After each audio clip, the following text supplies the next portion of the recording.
रात्र 28वी सांब सदाशिव पाऊस दे.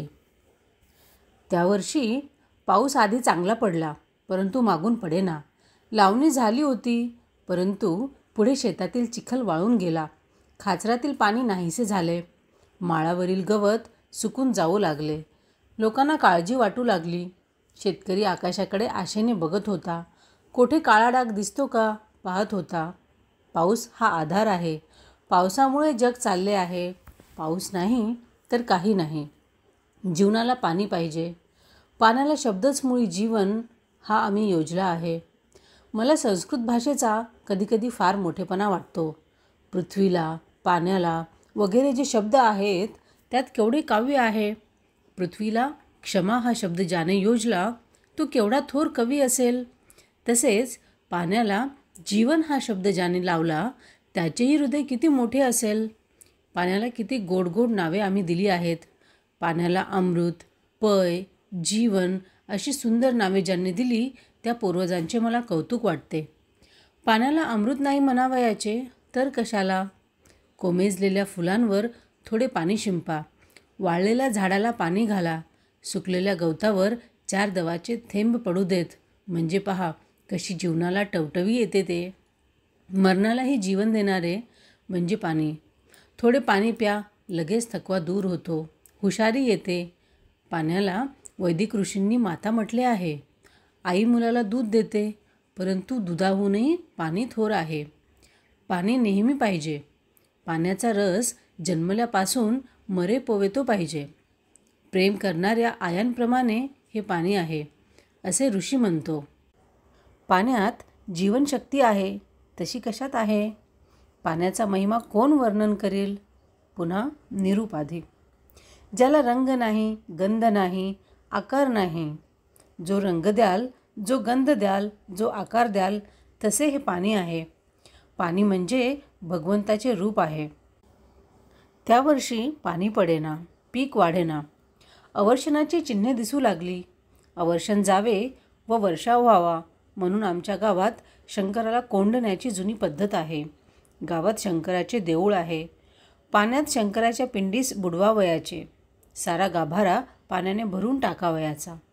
भटजी रुद्र म्हणत असतात व काही लोक पाण्याचे हंडे भरभरून पाणी आणत असतात व ओतीत असतात. 7 दिवस अहोरात्र अभिषेक करावयाचा. 7 दिवसच नाही तर पाऊस पडेपर्यंत. गावात पाळ्या ठरतात. रुद्र कोणाकोणास म्हणता येतो याची यादी होत असे व त्यांना वेळ वाटून ते देत. तसेच पाणी आणण्याच्याही पाळ्या लावेत. शंकराच्या देवळात गर्दी होती. रुद्राचा गंभीर आवाज येत होता. रुद्रसूक्त फार गंभीर, तेजस्वी व उदात्त आहे. कवीच्या त्या ऋषीच्या डोळ्यांसमोर सर्व ब्रह्मांड आहे असे वाटते. भराभरा सारी सृष्टी त्यांच्या डोळ्यासमोरून जात आहे असे वाटते. सृष्टीतील माणसाच्या साऱ्या गरजा त्याच्या डोळ्यासमोर आलेल्या आहेत. तो विश्वासी जणू एकरूप झालेला आहे असे वाटते. माझ्या वडिलांना रुद्र येत असे. त्यांची रात्री 12 नंतर पाळी येत असे. आई मला म्हणाली, जाणारे देवळात, तू पाणी आणावयास नाही का लागत, जा. मला नाही उचलणार ते हंडे, केवढाले हंडे व घागरी. मी म्हटले, अरे आपली लहान कळशी घेऊन जा, नाहीतर तांब्या नेलास तरी चालेल. विहिरीतून 1-1 तांब्या बुडवून आणावा व देवावर ओतावा.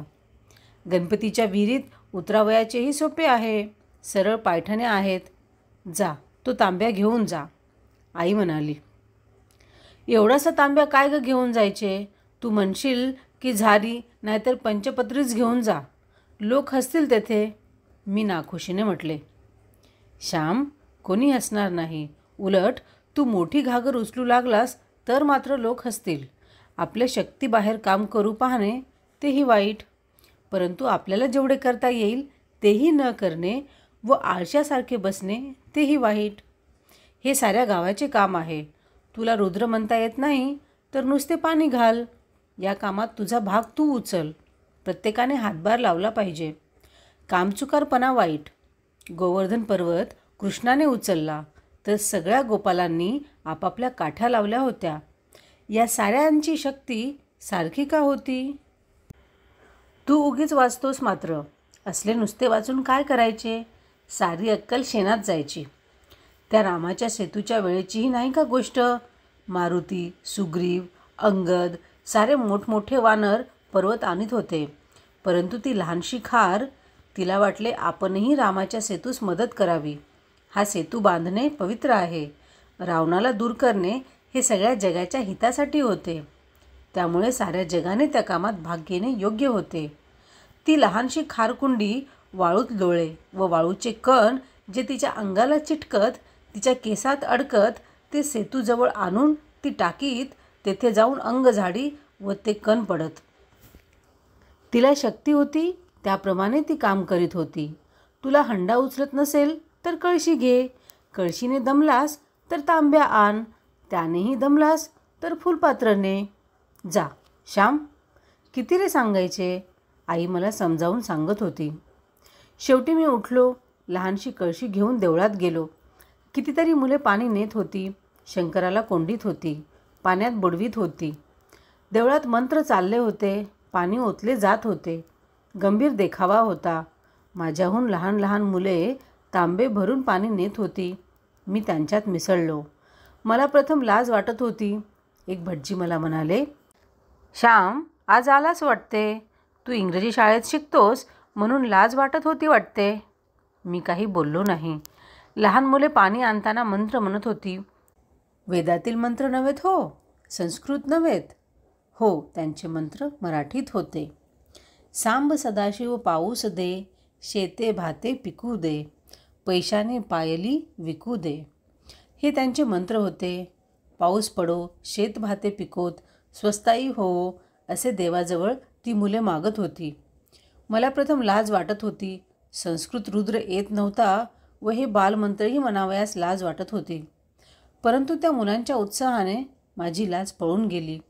मीही मोठमोठ्याने सांब सदाशिव पाऊस दे म्हणू लागलो. मीही त्या मुलांत मिसळून गेलो. त्यांच्याबरोबर नाचू लागलो. सामुदायिक कामात आपणांचंही जे करता येईल ते आपण निर्लसपणे केले पाहिजे. त्यात लाज कशाची? मुंगीने मुंगीप्रमाणे काम करावे, हत्तीने हत्तीप्रमाणे.